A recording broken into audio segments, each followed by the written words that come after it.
dia akan mengutamakan ibadat daripada yang lain. Dan dikatakan bahawa dia juga akan rada dengan apa yang Allah Ta'ala berikan kepadanya. Maka dikatakan seorang yang benar-benar tawakalnya kepada Allah, maka Allah Ta'ala akan memberi rezeki kepadanya, memberi rahmat kepadanya.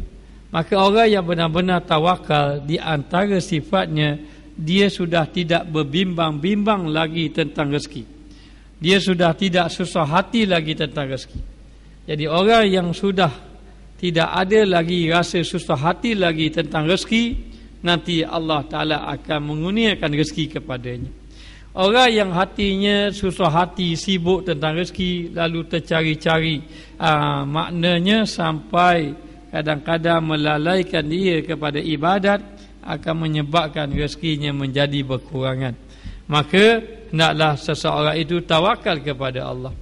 Bahkan burung, binatang yang keluar daripada sarangnya tidak ada apa-apa pun, tetapi Allah Ta'ala memberi makan, kadang-kadang bawa balik makanan untuk dirinya, untuk anak-anak burung yang lain. Jadi demikianlah Allah Ta'ala akan memberi rezeki kepada makhluknya, lebih-lebih lagi orang yang beriman kepada Allah Subhanahu wa Ta'ala. Dan orang yang lalai tiada dapat kurnia kerana bimbang ia pada pekerjaan dunia. Orang yang lalai kepada Allah, dia tidak dapat kurniaan Allah kerana dia sudah sibuk dengan pekerjaan dunia. Apabila dia sibuk dengan pekerjaan dunia, maka hatinya menjadi tidak tenang.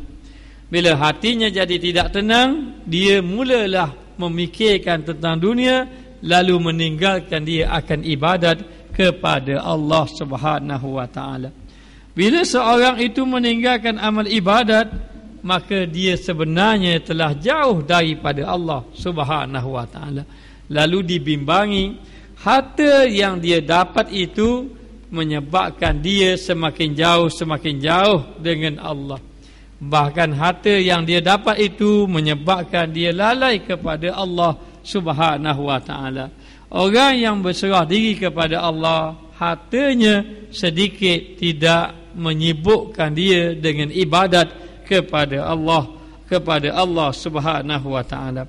Lalulah dikatakan bahawa dia akan mentadbir nafsunya, maka dia akan tadbir ikut nafsunya. Dengan arti kata, harta yang dia dapat bukan menyebabkan dia semakin dekat dengan Allah, tetapi menyebabkan dia mengikut hawa nafsu. Maka lalailah dia dengan kehidupan dia.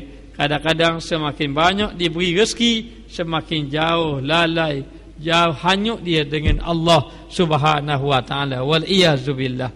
Maka kita jangan jadi macam itu. Bahkan jadilah orang yang bersyukur dengan Allah. Ingat, rezeki yang kita dapat, zahir kita berusaha, zahirnya orang memberi kepada kita, zahirnya dengan usaha kita, dengan bersungguh kita berusaha, tapi hakikatnya semuanya milik Allah. Maka Allah Ta'ala akan melihat rezeki yang aku beri kepada kamu, ke mana kamu belanja. Adakah kamu ini bersyukur kepada Allah ataupun tidak? Maka Allah Ta'ala berjanji, la in syakartum la azidannakum. Kalau kamu bersyukur kepada Allah, aku tambah, kata Allah. La in wala in kafartum inna azabi lasyadid. Kalau kamu kufur dengan nikmat yang aku beri, maka ingatlah azab Allah Ta'ala itu pedih. Lalu dikatakan bahawa seseorang itu Allah Ta'ala akan melihat. Allah Ta'ala memberi dunia, adakah dia menggunakan dunia itu pada akhirat? Maka jangan mentadbir nafsu, dengan arti kata jangan mengikut hawa nafsu. Maka misal pula seseorang laki-laki telah menjualkan ia akan rumahnya. Dia jual rumah dia kepada seseorang, ataupun hambanya, ataupun dia jual hamba. Sama ada dia jual rumah ataupun dia jual hamba.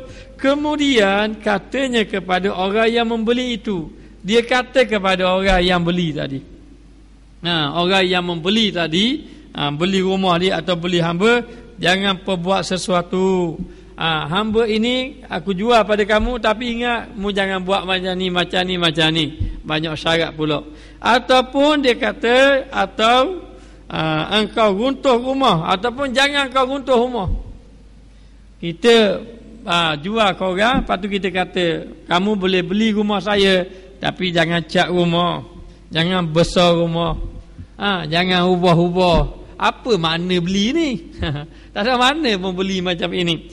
Maka dikatakan kita jual seseorang itu umpama menjual rumah, lalu beritahu kepada pembeli, jangan jual, jangan buat rumah macam ini, atau jangan runtuhkan rumah. Maka kata orang membeli itu, tiadalah patut yang demikian itu. Tak boleh. Tidak patut yang demikian itu, kerana sudah engkau jual bagiku, kerana kamu dah jual kepada aku. Maka bila kamu sudah jual, tak patut kamu letak syarat macam itu. Sudah menjadi milik kita, ikut pandai kita lah. Ada kita beli sebuah kereta, dia kata ingat saya jual kereta ini, tapi awak tak boleh guna kereta ini jalan jauh-jauh. Jadi apa manfaat kereta tadi? Tidak ada manfaat, susah. Tak patut buat macam itu. Maka seperti itulah engkau sebenarnya sudah dibeli Tuhan engkau. Sudah dibeli Tuhan engkau. Sesungguhnya firman Allah Ta'ala berfirman, Inna Allah ashtara minal mu'minina anfusahum wa amwalahum bi anna lahumul jannah. Bahawasanya Allah Ta'ala telah membeli ia daripada orang yang beriman. Allah Ta'ala telah membeli kita. Maka bila Allah Ta'ala membeli kita, asal susahlah, ikut pandai Allah lah nak beri rezeki kita banyak mana. Kita kan hamba. Bila kita sebagai hamba Allah, kita serah pada Allah Tuhan kita. Macam seorang itu menjualkan kepada hamba, maka hamba tadi telah dibeli oleh tuan dia. Maka bila telah dibeli oleh tuan dia akan tentukanlah rezeki, jangan bimbang. Sekarang ini mu hamba, bila kamu hamba, kamu kena bekerja ikut aku suruh. Tentang makan minum jangan bimbang. Maka tuan dia akan beri makan. Maka kita ini hamba, Allah Ta'ala telah beli kita. Gambaran begitu. Sebab itu Allah Ta'ala guna innallaha syara. Allah Ta'ala telah membeli. Bila sebut beli, ikut pandai Allah lah nak beri rezeki banyak mana kita. Kepada Allah lah Allah Ta'ala nak beri banyak mana pada orang lain. Itu kita tak boleh dengki. Dan kita tidak boleh persoal, kenapa Allah Ta'ala beri rezeki kita sikit? Tak boleh persoal. Kenapa Allah Ta'ala beri kita keadaan begini, orang lain keadaan macam itu? Sekarang ini kita hamba. Siapa Tuhan? Tuhannya Allah. Maka Allah Ta'ala lah tentu rezeki kita. Tugas hamba apa dia? Bila tugas hamba, dia kena bekerja. Hamba, zaman dulu ada hamba. Bila orang tu beli hamba, maka tuan dia kata kamu kena cari kayu api, kamu kena buat kerja ni, kamu kena buat kerja macam ni. Maka tidak patut hamba tu tambah ikut tuan dia. Ikut pandai aku tambah buat kerja. Mana boleh, kamu hamba. Kamu hamba, kamu kena ikut kata aku perintah kamu begini. Kemudian hamba tadi, bila ada tuan dia akan beri makan. Maka hamba tadi tugas dia bekerja je, dia tak fikir dah. Tuan aku ni bagi makan apa besok, tak perlu je. Maknanya memang tugas tuan dia tu beri makan kepada tu. Maka Allah Ta'ala sudah janji kepada kita, wa ma min dabatin fil ardi illa 'ala Allahi rizquha. Tidak ada binatang yang melata di atas muka dunia, aku janji kata Allah, aku beri rezeki belaka. Allah Ta'ala sebut binatang, maka orang beriman lebih-lebih lagi dijamin oleh Allah Ta'ala akan rezeki. Maka kita sudah faham, kalau begitu kita hamba, kita buat kerja saja, rezeki Allah Ta'ala tentu. Maka kita bekerja. Yang pertama, kerja dengan melakukan amal ibadat ketaatan. Yang kedua, kerja cari rezeki. Carilah rezeki. Bila cari rezeki, itu ketentuannya Allah Ta'ala tentu. Kita tak boleh kata, ya Allah mungkin beri aku banyak. Tak boleh. Allah Ta'ala dah beli dah kita. Kepada Allah nak beli banyak mana, nak beri banyak mana, maka itu gambaran. Maka dikatakan bahawa Allah Ta'ala membeli ia daripada orang mukmin akan nafsu mereka itu, akan diri mereka itu, dan harta mereka itu, dengan bahawa bagi mereka itu syurga. Maka Allah Ta'ala beli dengan jiwa raga kamu, dengan kamu ini beribadat, melakukan taat siang malam, dan juga dengan harta benda. Kita pun keluarkan harta benda pada jalan Allah, lalulah Allah Ta'ala bayar syurga. Walaupun diguna perkataan innallaha syara, Allah Ta'ala membeli, Allah Ta'ala beli. Jadi bila beli ni ada timbal balik. Bila kita beli barang, okey, saya beli barang apa? Barang itu emas lah contoh, gelang emas ataupun jam ataupun basikal. Okey, saya beli jam lah kata. Maka bila kita beli, kita akan bayar duit, kita akan ada barang. Maka Allah Ta'ala beli harta benda kita bayar pada Allah, kita infak, kita bayar zakat, kita menunaikan haji, maka Allah Ta'ala bayar balik. Dengan harta yang kita jual tadi pada Allah, Allah Ta'ala beli, maka Allah Ta'ala beri hak kita pula. Apa dia hak kita? Syurga ini inna sil'atallahil ghaliyah, sesungguhnya barang dagangan Allah Ta'ala ini mahal. Dan barang dagangan Allah Ta'ala yang mahal itu syurga. Sebenarnya kalau kita infak harta yang begitu banyak dan kita habiskan masa siang malam beribadat, kalau nak nilai dengan syurga, tak layak lagi. Tidak layak lagi. Maknanya nilaian syurga itu terlalu tinggi. Tidak dapat dibayar lagi. Kenapa? Kerana sangat mahal. Tapi Allah Ta'ala beri juga kerana kasih sayang, rahmat. Macam seorang lah, ni contoh saja. Saya contohkan. Saya pun pergi ke kedai perabot. Kedai perabot tu tengok satu sofa. Sofa tu harga RM6,000. Bawa RM600. Bawa RM600. Dan kocek ada RM600. Tuan dia kata, nak sofa, ambil pilih lah. Hanya saya berkenan. Kita pun diam saja. Ada kata saya tunjuk yang ni, ambil. Saya bagi molek. Harga berapa? Harga dalam keadaan RM6,000 satu. Dah ada berapa? Dah boleh ada RM600. Dah biar RM600 tak apa, bagi kau.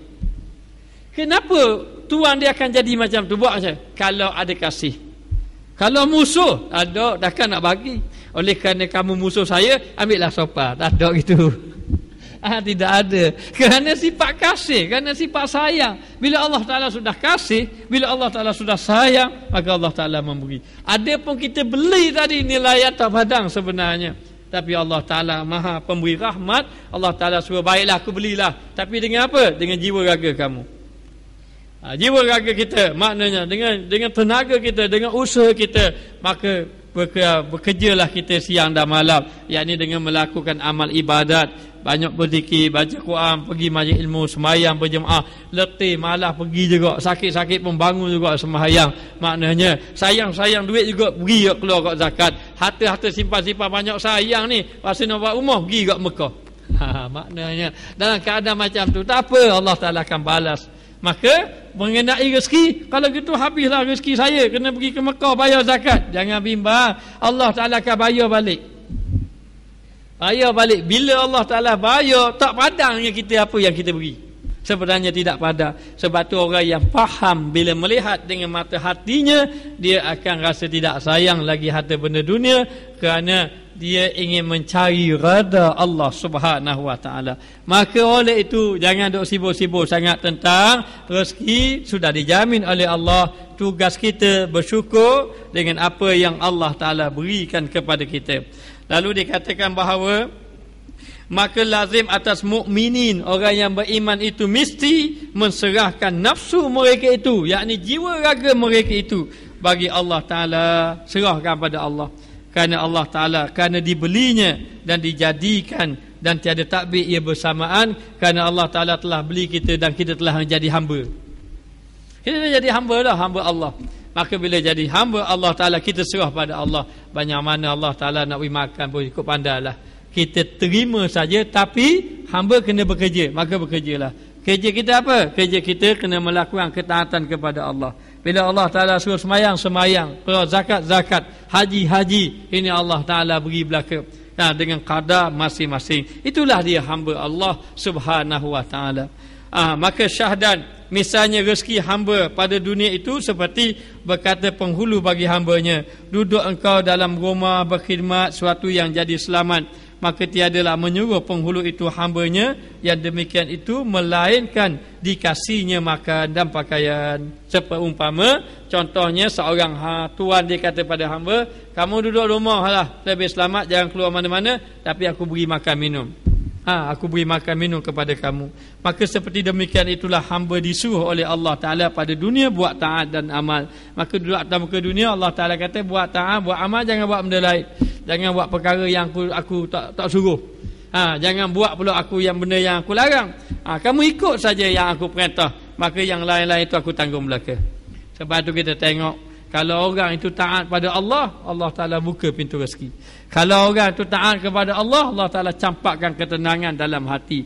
Kalau orang itu taat kepada Allah, Allah Ta'ala buka segala jalan penyelesaian. Apa buktinya? Buktinya Allah Ta'ala berfirman, wa may yattaqillah yaj'al lahu makhraja. Siapa yang bertakwa kepada Allah, Allah Ta'ala beri jalan keluar. Apa saja jalan kita susah, kita mengalami kesakitan, orang tipu kita, harta benda kita hilang, apa-apa saja musibah yang Allah Ta'ala beri kepada kita sebagai ujian, jawapannya ada pada ayat ini, wa may yattaqillah yaj'al lahu makhraja. Siapa yang bertakwa kepada Allah, Allah Ta'ala beri jalan keluar. Maka dekatkan diri dengan Allah Subhanahu wa Ta'ala.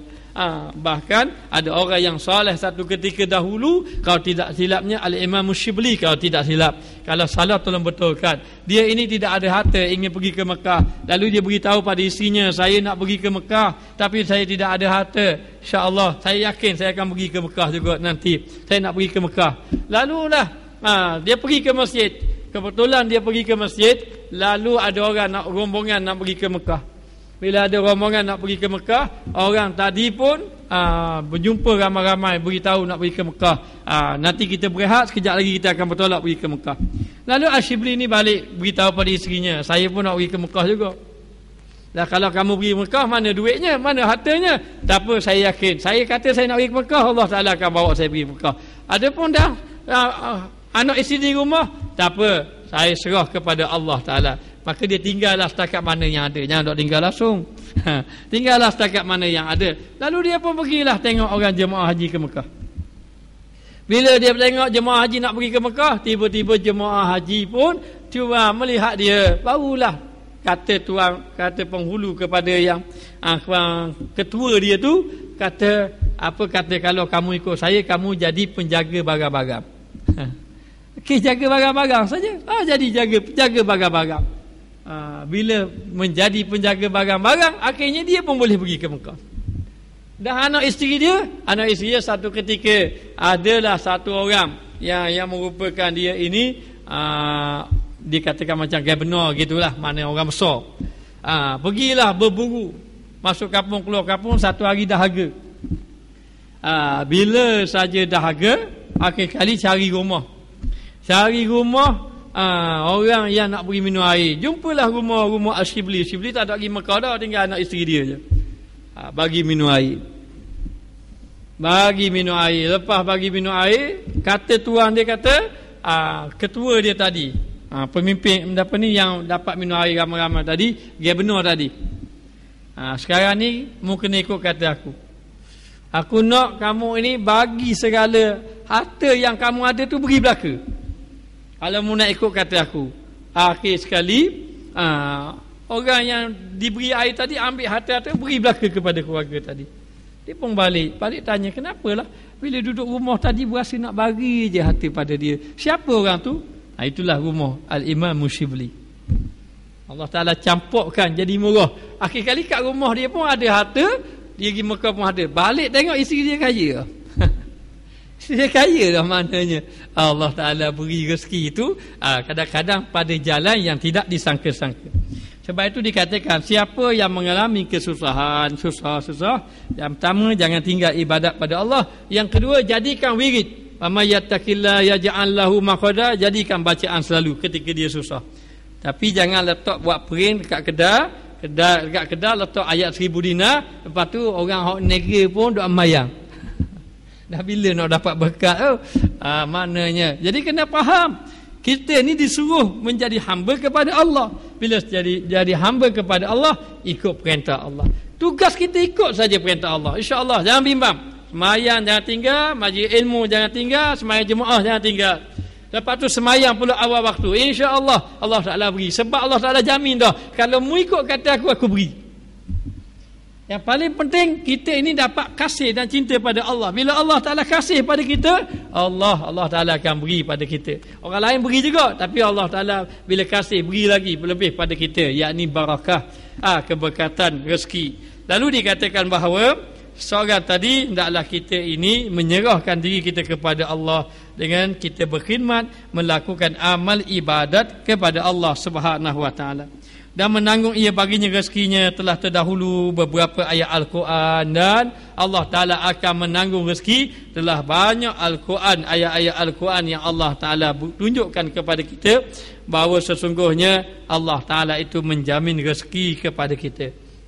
Maka kita, tugas kita beribadat dan mencari rezeki, dan serahkan pemberian rezeki itu kepada Allah Subhanahu Wa Ta'ala.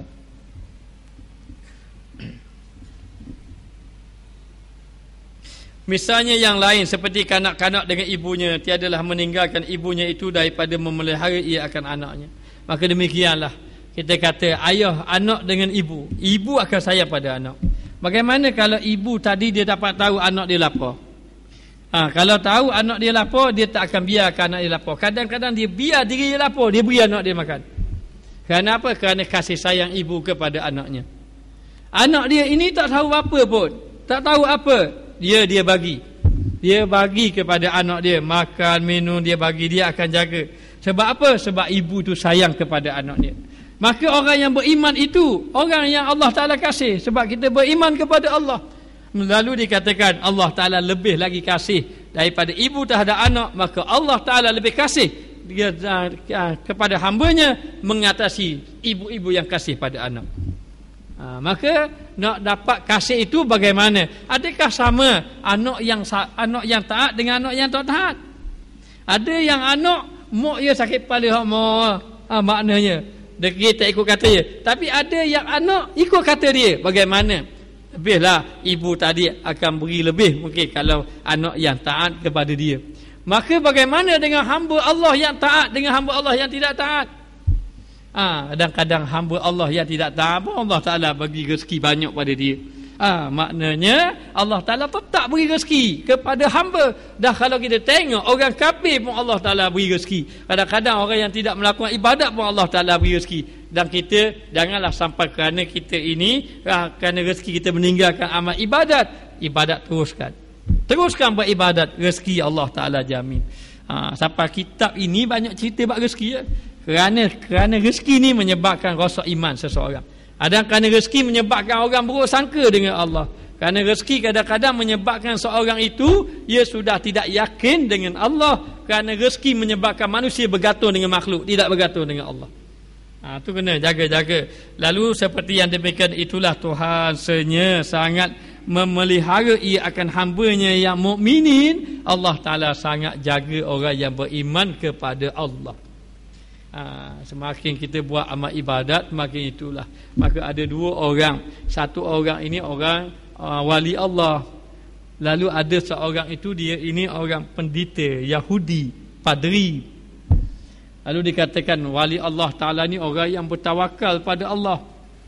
Lalu satu hari wali Allah Ta'ala ini nak pergi berjalan, nak musafir. Ni Yahudi ni, pendeta Yahudi ini nak ikut. Okey, boleh kamu nak ikut, boleh. Maka minta izin, ikutlah. Maka berjalanlah wali Allah, seorang yang beriman, wali Allah dengan seorang pendeta Yahudi berjalan lalu kepada pasir. Wali Allah dia tak ada bekalan pergi. Maknanya kita dok wali Allah kena bawa bekalan kau. Ni buat wali padahal ada wali. Maknanya mula ada susah hati. Maka wali Allah Ta'ala ni berjalan. Bila berjalan bersama dengan tu, maka pendeta tadi ni bawalah bekalan dia, rasa dahaga minum air. Adalah bekalan. Habis bekalan dia, jalan dahaga lapar perut pula. Mana wali Allah Ta'ala berjalan terus macam biasa. Lalu kata pendeta Yahudi tadi, apa kata kita berdoa, mintalah kamu doa dengan Tuhan kamu, lapar perut sangat ni, air pula tak ada, dahaga, tolonglah doa. Lalulah ia pun berdoa kepada Allah Ta'ala. Bila berdoa kepada Allah Ta'ala, lalulah datang rezeki. Rezeki macam mana wallahu a'lam lah. Tiba-tiba lepas daripada tu nampak turun rezeki daripada langit. Ada apa-apa, boleh makan selalu. Makan kenyang, teruskan perjalanan. Jalan, lama perjalanan pula, lapar pula, minta pula tolonglah doa dengan Tuhanmu pula. Doa pula. Akhir kali wali Allah Ta'ala kata, tak aci aku omong doamu pula, doa minta dengan Tuhanmu. Kena gara pendeta Yahudi pula. Minta pula berdoa. Akhir sekali berdoa, dapat juga makanan. Lalu wali tadi terkejut, macam mana kamu boleh dapat? Kerana rupa-rupanya dia telah berdoa, tolong ya Allah, ya Tuhanku, jangan kau malukan aku depan dia. Dan dia masuk Islam kerana Allah Ta'ala, beriman kepada Allah Ta'ala, kerana tengok wali tadi betul-betul tawakal, Allah Ta'ala beri rezeki. Dengan sebab itu dia pun berdoa dengan Allah, dapat sungguh rezeki. Rupa-rupanya pendeta tadi tengok tawakalnya wali Allah Ta'ala itu menyebabkan orang padri tadi masuk Islam. Kita tawakal, tengok wali Allah tawakal, kita mati akal. Tak tahu nak buat ke mana. Maka dikatakan bahawa kita ini bila kita benar-benar serah diri pada Allah, Allah Ta'ala tolong. Yakin kepada Allah. Hanya kita tengok kadar tawakal orang awam tidak sama dengan tawakal wali-wali Allah. Tawakal orang awam mesti ada ikhtiar, mesti ada usaha. Ini tawakal orang awam. Tawakal wali Allah, dia tak ada ikhtiar, tak ada usaha dah. Dia serah betul-betul kepada Allah Subhanahu wa Ta'ala. Lalulah dikatakan di sini umpama ayah ibu dengan anak. Maka demikianlah Allah Ta'ala lebih kasih kepada orang yang beriman kepada Allah Subhanahu wa Ta'ala. Maka dikatakan memelihara ia akan hambanya yang mukminin, sehingga melihat Rasulullah sallallahu alaihi wasallam perempuan bersama-sama anaknya. Maka sabdanya, adakah kamu sangka itu perempuan itu melontarkan anaknya ke dalam api? Maka sembah sahabat, tiada ya Rasulullah.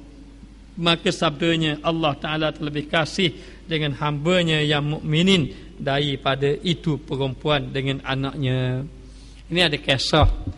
Satu hari Nabi SAW melihat tawanan-tawanan perang. Di antara tawanan perang itu perempuan.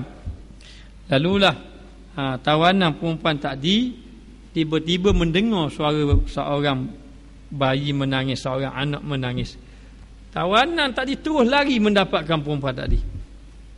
Lalulah dia tadi pegang dan menyusui perempuan tadi, kerana anak itu adalah anak dia. Ada riwayat mengatakan berlaku dalam peperangan. Seorang wanita bila berlaku dalam peperangan, tiba-tiba dia larikan diri, tinggal anak dia. Bila tertinggal anak dia, lalulah dia pusing balik, dia lupa dah keadaan dia sangat bahaya. Dia dapatkan anak perempuan tadi kerana kasih dia pada perempuan tadi. Lalu Nabi tanya, wanita itu adakah kalau dia dapat anak, dia akan campak pula anak dia kepada kalau ke dalam api ke kepada kebinasaan? Sahabat dia kata, tidak ya Rasulullah. Sebab apa? Sebab perempuan tadi menunjukkan dia kasih. Ibu tadi menunjukkan sangat kasih kepada anak dia. Sangat kasih kepada anaknya. Lalulah Rasulullah SAW memberitahu bahawa Allah Ta'ala lebih kasih kepada hambanya yang beriman itu mengatasi ibu tak dikasih pada anak. Mengatasi ibu tadi kasih pada anak. Jadi nak beritahu, kalau hamba itu benar-benar beriman kepada Allah, Allah Ta'ala tidak akan biarkan orang yang beriman. Tak akan biarkan. Wallahu yatawalla salihin. Allah Ta'ala akan ambil berat orang-orang yang soleh. Maka tugas kita menjadikan diri kita hamba Allah yang soleh. Bila kita jadi hamba Allah yang soleh, maka Allah Ta'ala akan menolong kita, memelihara kita, membantu kita dan menyelesaikan masalah kita. Maka apa susah? Yang susahnya kita tak jadi hamba Allah yang soleh, itu yang susah. Bukan kita susah kita tidak ada rezeki banyak, tidak. Yang susah kita tak jadi hamba Allah Ta'ala yang soleh. Maka sibukkan diri kita biar kita menjadi hamba Allah Ta'ala yang soleh. Bila jadi soleh, Allah Ta'ala jaga, pelihara belaka. Maka seperti misalnya yang lain, seperti berkata penghulu bagi hamba, pergilah engkau kepada bumi di sana, jangan keluar engkau daripadanya, dan engkau bawa suatu yang menolong duduk padanya. Maka apabila disuruh makan ia suatu yang menolong atasnya, tinggal padanya, maka dikasih atasnya apa-apa kurang, supaya sentiasa padanya seperti yang demikian itu. Hamba dijadikan Tuhan di dalam dunia itu. Ataupun contoh lain, seorang itu suruh pergi di satu tempat, kamu pergi di satu tempat, dan tempat tu ada orang jaga kamu, mu nak makan dia bagi belaka dah. Maknanya, maka demikianlah kita duduk di atas muka bumi. Atas muka bumi ada dah orang jaga, ada dah penjaga kita. Siapa yang menjaga kita? Allah. Kita sudah duduk atas muka bumi, kita hai Allah Ta'ala jaga kita, maka Allah Ta'ala jaga kita makan, minum dan sebagainya. Allah Ta'ala sekali-kali tidak pernah lalai kepada kita. Maka kita hendaklah sentiasa ingat kepada Allah Subhanahu Wa Ta'ala dengan melakukan ibadat kepada Allah. Yang paling penting, jadilah ahli ibadat. Maknanya jadi ahli ibadat kepada Allah, jangan jadi ahli maksiat. Dan yang paling penting, serahkan rezeki kita kepada Allah, tumpukan ibadat kepada Allah Subhanahu Wa Ta'ala. Lalu dikatakan bahawa demikianlah hamba tadi dijadikan Tuhan di dalam dunia ini, disuruhnya berbuat bekal dan ibadat bagi akhiratnya. Maka Allah Ta'ala suruh kita duduk atas muka dunia, cari bekalan sebanyak-banyaknya. Maka bekalan yang sebanyak-banyak ini akan kita bawa dekat negeri akhirat. Wa tazawwadu fa inna khairaz zadi taqwa. Maka berbuat bekallah kamu, maka bahawasanya sebagus-bagus bekal akhirat itu adalah takwa kepada Allah. Maka kita duduk di atas muka dunia ni, Allah Ta'ala suruh ibadat-ibadat, itulah bekal. Itulah bekal kita. Baik, kita nak tanya, kenapa kita mencari rezeki? Sebab mencari rezeki ni untuk keperluan hidup kita. Keperluan hidup kita. Kita cari rezeki, dapat rezeki untuk bekal makan tengah hari tadi, untuk bekal makan petang. Rezeki yang ada untuk bekal makan esok. Kadang-kadang rezeki kita yang ada ni untuk bekal tahun depan, bulan depan. Mesti ada. Kadang-kadang kita simpan hari ni untuk apa? Kenapa simpan duit banyak-banyak hari ni? Untuk nak pergi Mekah bila? Tahun depan. Mana daftar tahun ni 20 tahun dia baru pergi. Maknanya akan datang. Jadi nak beritahu kenapa kita simpan hari ini, kita cari duit untuk akan datang. Untuk akan datang maknanya. Maka demikianlah kita buat bekal hari ini untuk akan datang akhirat. Dan biasanya kalau kita ini nak pergi satu jalan, nak pergi satu tempat, kita nak pergi satu tempat, mesti kita bawa bekal. Orang pergi ke Mekah, sampai ke Mekah takkan baru nak cari harta dah. Masa Malaysia cari harta untuk pergi Mekah. Di Mekah untuk belanja saja. Ada masa nak kerja. Tak ada orang nak ambil kita kerja. Maknanya kita ambil bawa harta benda, kita pergi ke sana. Maka bagaimana kalau orang pergi ke Mekah tak ada bekal ke mana? Macam mana keadaan kita? Kan susah. Kalau sekadar lepas tambah-tambah saja. Kalau boleh nak banyak lah, kalau boleh. Gitu juga kalau boleh duduk atas muka dunia buat bekal banyak-banyak. Sebab apa? Nanti senang dekat negeri akhirat kelak. Maka kita duduk di atas muka dunia ini, bekal yang kita buat ini, bekal takwa, ibadat kepada Allah Ta'ala ini, maka kita akan bawa dekat negeri akhirat. Maka orang duduk atas muka dunia ni, dia ada 3 kategori. Kategori yang pertama, kategori hanyut dengan dunia. Dodang buat bekal. Dodang langsung nak cari bekal. Itu kategori yang pertama. Kategori yang kedua, orang hanyut separuh jalan. Separuh jalan lagi sempat ingat. Maknanya ini alhamdulillah sempat juga ingat. Kalau dia benar-benar cari bekal banyak-banyaklah dia. Kalau tidak sikit-sikitlah dia. Tapi golongan yang ketiga, dia duduk atas muka dunia, dia tahu dah ini bukan tempatnya. Tempat dia ni bekerja, mencari bekal, beribadat pada Allah. Hasil dia dekat negeri akhirat kelak. Jadi dia bekerja hari ni untuk bekal dekat negeri akhirat kelak. Baik, dan sikit lagi ya. Maka dikatakan bahawa sebagus-bagus bekal akhirat itu takwa. Maka maklum apabila disuruh dengan menuntut bekal akhirat, maka diharuskan baginya mengambil ia daripada dunia supaya menolong buat bekal. Bukan kita kata apa, kita ambil dunia ni untuk akhirat. Maknanya maka kita ada harta, boleh beli kenderaan, boleh sampai ke masjid. Ada kenderaan boleh beli pakaian, ada kenderaan boleh pergi ke Mekah. Ada harta pergi ke Mekah. Maka mesti bekerja untuk dapat dunia, dunia tu untuk akhirat. Wallahu a'lam. Bismillahirrahmanirrahim. Rabbana atina fid dunya hasanah wa fil akhirati hasanatan wa qina azabannar. Wa sallallahu ala sayyidina Muhammad wa ala alihi wa sahbihi wa sallam. Walhamdulillahi rabbil alamin.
الله أكبر الله أكبر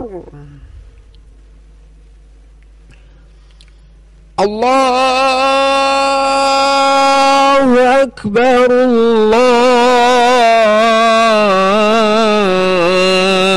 الله أكبر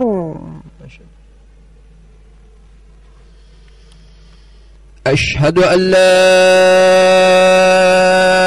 إله إلا الله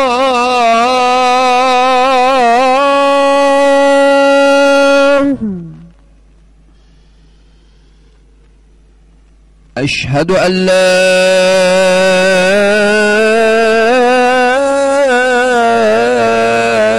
إله إلا الله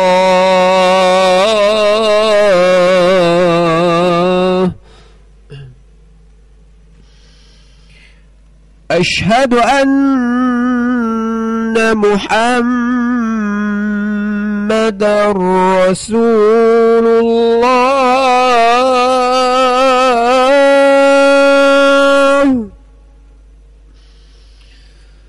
أشهد أن محمدًا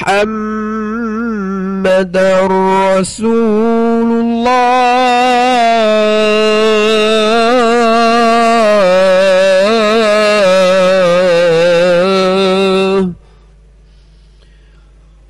حي على الصلاة